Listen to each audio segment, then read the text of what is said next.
araw po sa ating lahat. Welcome again sa ating vlog. Meron po tayong tinitignan dito sa bayan po namin ng Balungaw. 1.4 hectares.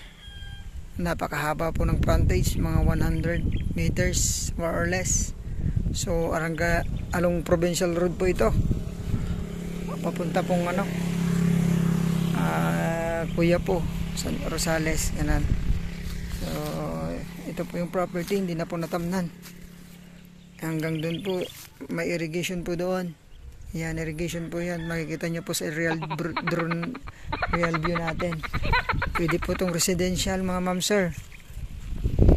Pwede back tayo ng bahay. Tapos palay sa likod. Yan, pwede din pong maging resort. Napakamura po nito. Ito po yung start ng lupa. And doon po yung property. Yan, sa mga kasama nating mga agent. Lalakarin ko lang po para makita nyo po yung end po ng lupa. Sabi ni Uncle Lo, hanggang dito po sa kabila, doon po sa may baka yung property.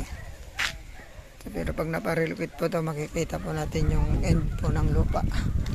Yan, kasama po ito.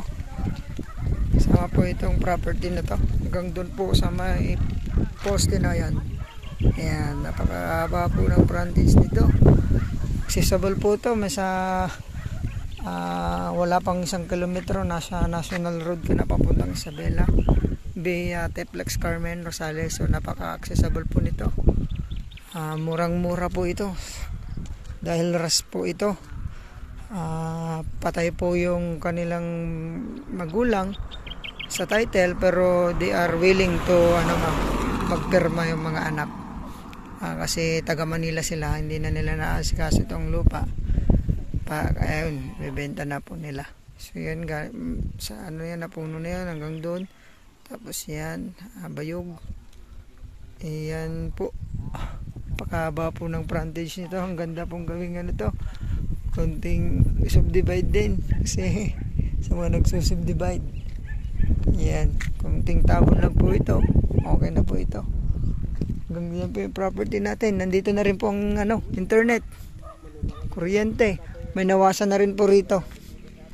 So yan, hanggang dyan po yung property. So irrigation po yan.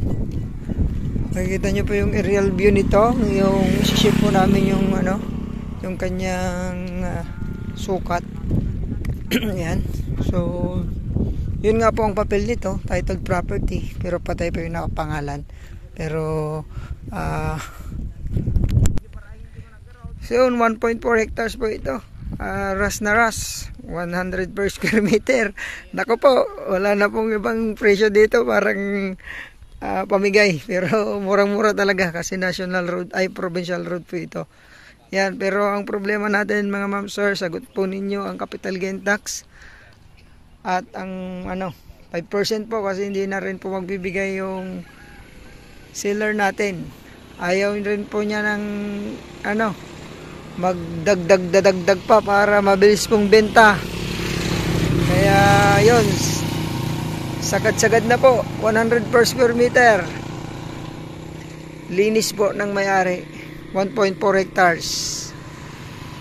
Sagot po ninyo, buyers, ang gain tax hanggang transfer, pati 5% na rin po.